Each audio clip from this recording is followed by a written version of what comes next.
I was not going to make a video today. What's up, y'all? It's me, Erica. I really was not going to make a video today. I procrastinated all morning. Then, girl, I got to get gas. Then, procrastinated all morning. Then had to go.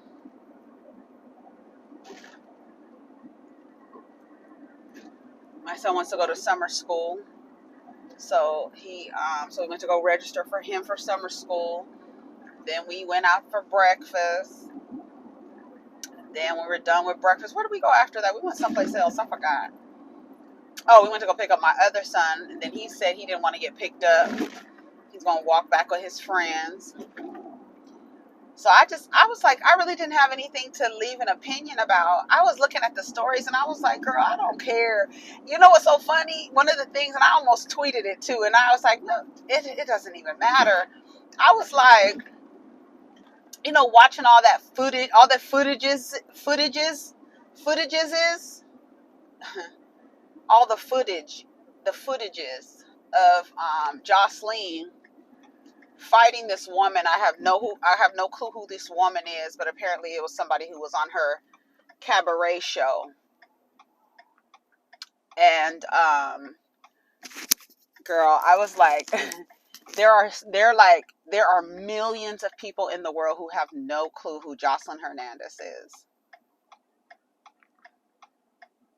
And then I tweeted, this was the other day. It caught a little traction because it's so funny how people will read something and then will just respond without even like reading the question. I said, so Joseline, who is an Afro-Latina, and Amber Rose, who is biracial, were they sitting on a show arguing about their black identity? I don't watch the show. I don't have, is it on Zeus or BET? BET Plus, I think.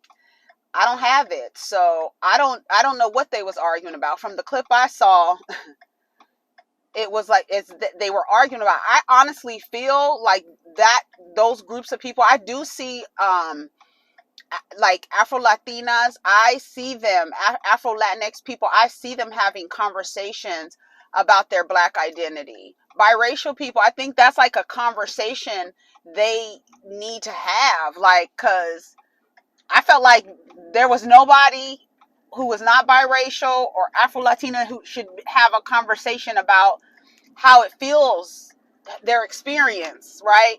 So I asked, is that what they were fighting about? Is that what's happening? And somebody's like, Afro-Latina is black. Bitch, I think I know that just based on saying Afro-Latina. I think I know what that means. I think I know what that means. Biracial. She's a white woman and this and that. I'm like, girl, what I really wanted to get into, and Claudia Jordan, shout out to Claudia Jordan, because she like touched on it when they brought up this scenario with Joseline and Amber Rose.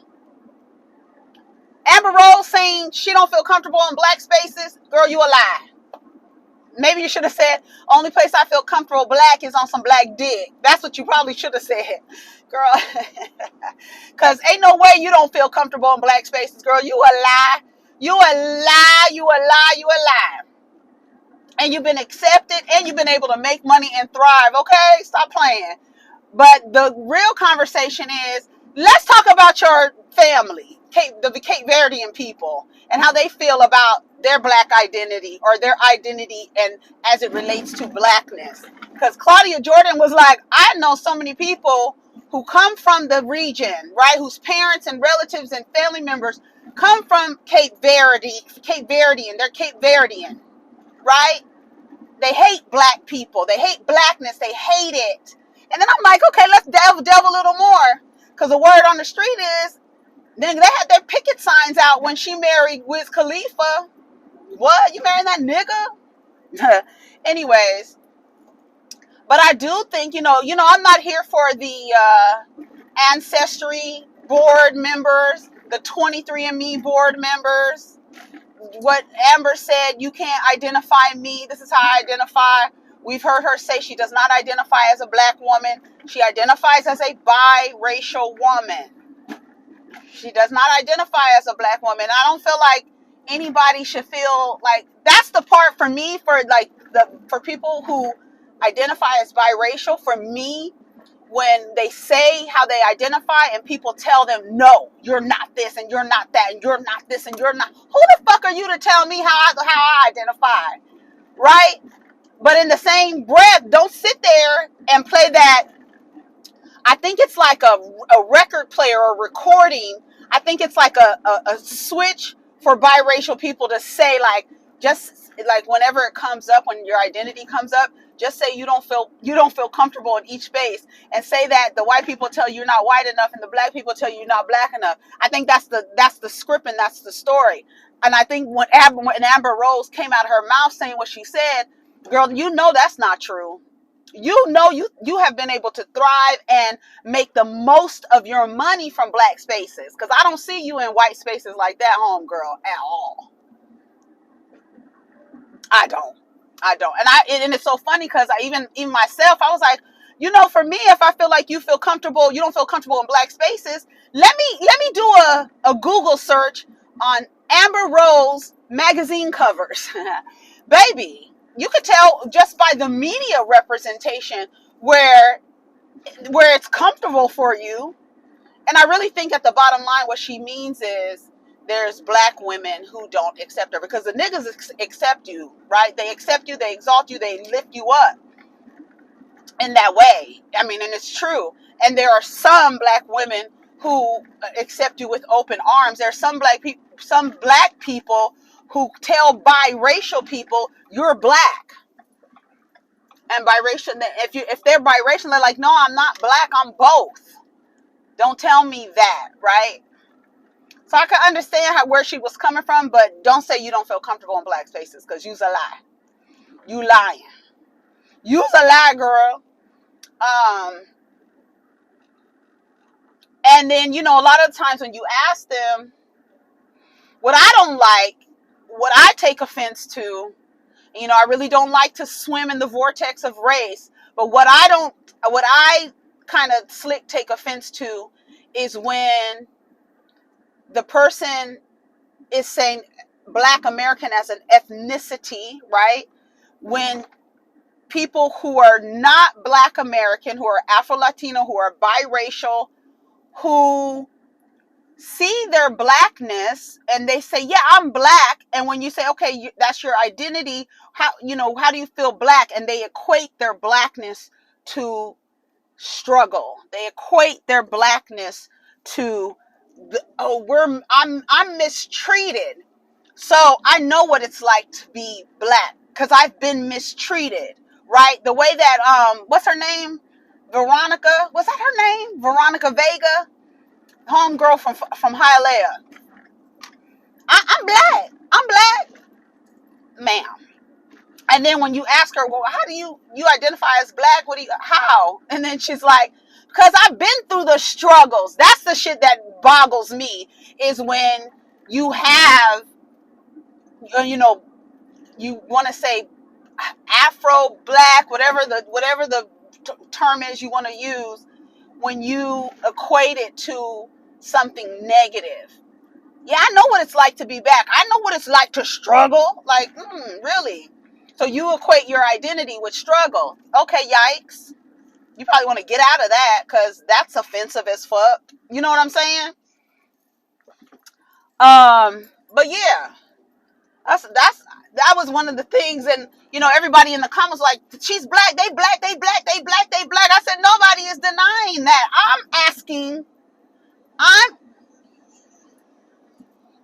Oh, that car sounded horrible. I'm asking, is that what they were fighting about? Is their black identity? And I really think that, and maybe I'm not in that environment because I don't have those identities, but that's conversations that they really truly need to have among each other. Biracial people should gather and talk about, what it is. I do see the Afro Latinx community having conversations about the black, or their black identity, about their the colorism. I've seen it. I've seen it myself, to be honest. But I'm not with the. I don't really get down with the 23andMe board of directors, because at the end of the day, who really gives a damn, right? And then there's a group of people that be like, no, you can't identify it like this because this is because the privileges you get from this, right? I want to read you something from The Darkest Hue about Amber Rose, because that's where Amber Rose tripped me up, is by saying you don't feel comfortable. That's a lie, and I feel like that's a tape recording in your head, just to say when that conversation comes up, press that button and say that. Like, I feel like that's a programmed response, because the reality of it is that's not true. That's not true. You've been accepted, been able to thrive, been able to make money, and the majority of your wealth has come from your ability to relax in black spaces. There's no tea, no shade. It's the truth.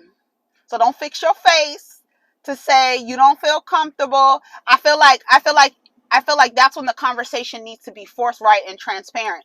Don't say you don't feel comfortable in black space. Say, when I'm trying to relate to black women, right?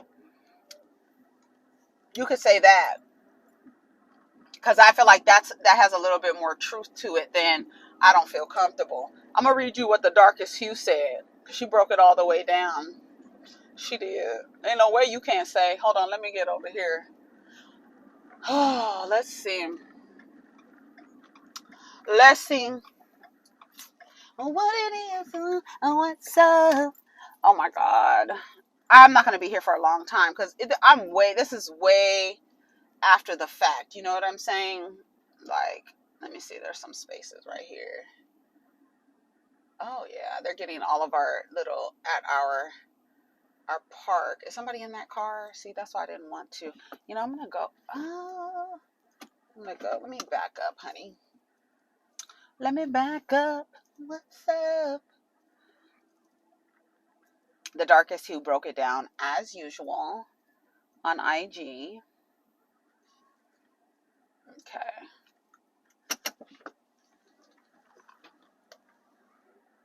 So just real quick, right? Because we're not going to be here for a while.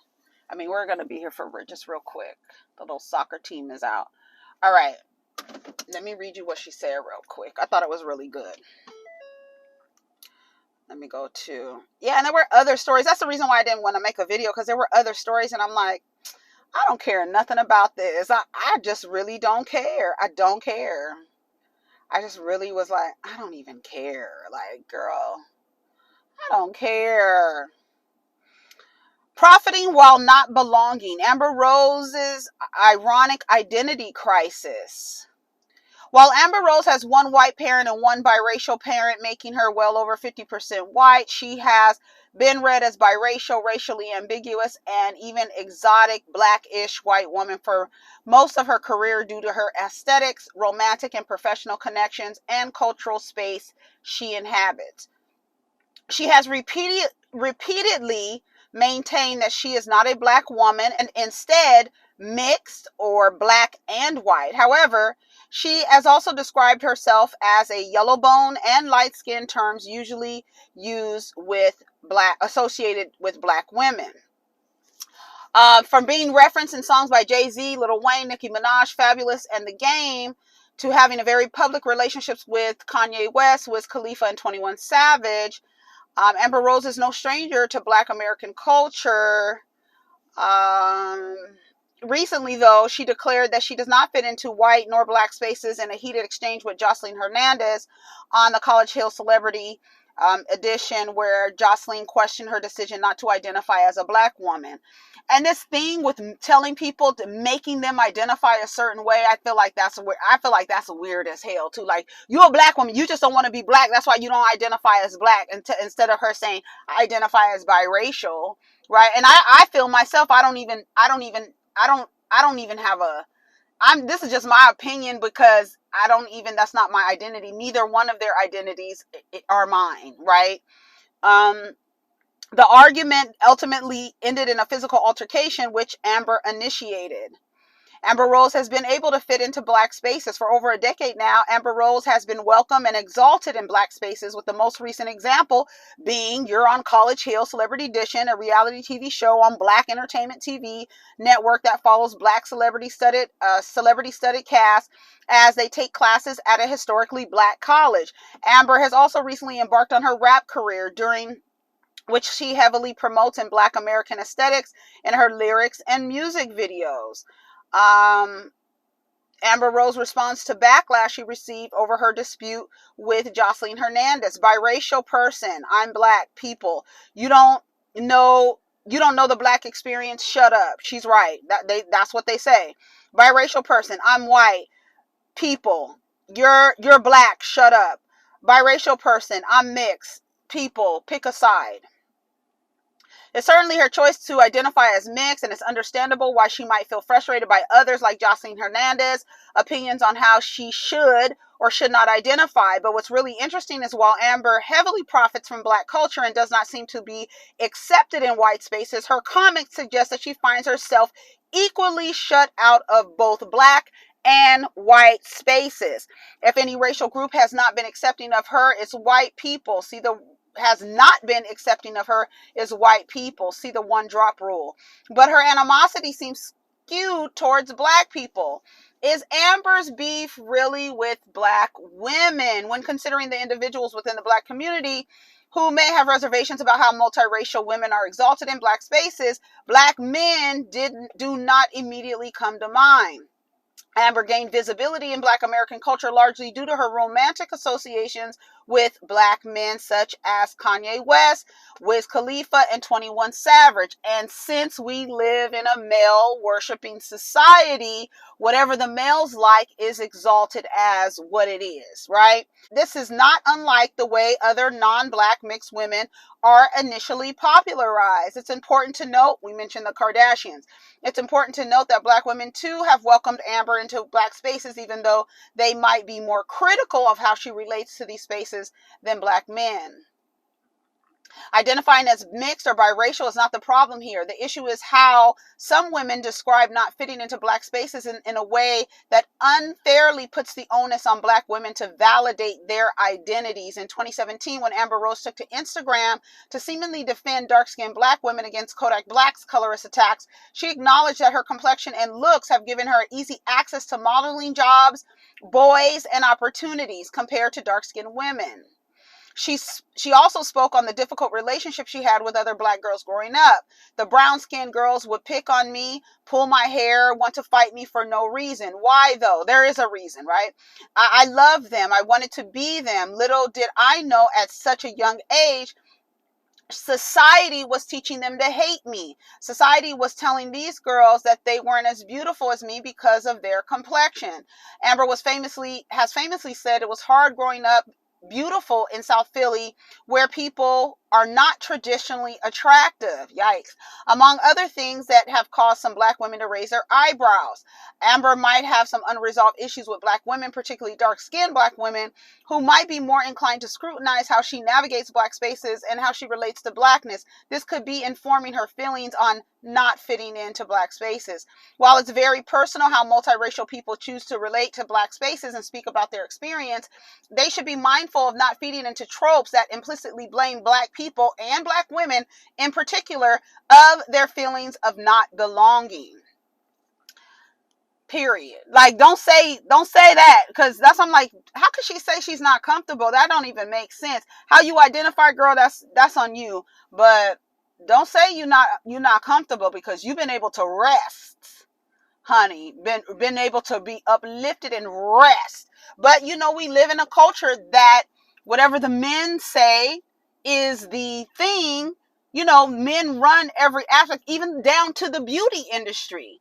Why these women are laying on tables electively. They're going on supply and demand. What do the men say they like? That's why I say, when you are ready to make changes, enhancements, or whatever, make sure you're doing it for yourself, because these niggas are fickle, because now they don't like the diaper booty ant look. They don't like looking like what is it called? A Bug's Life. They don't like it anymore. It's not aesthetically pleasing. And the girls are going back to lay on the table to get the shit sucked out of them that they had injected into them so that they can be desirable to the opposite sex. And now they don't like it. So now let's go ahead and change our bodies again. I mean, the things that women go through, but that's neither here nor there. The thing about being biracial or Afro-Latina and saying you're black or saying that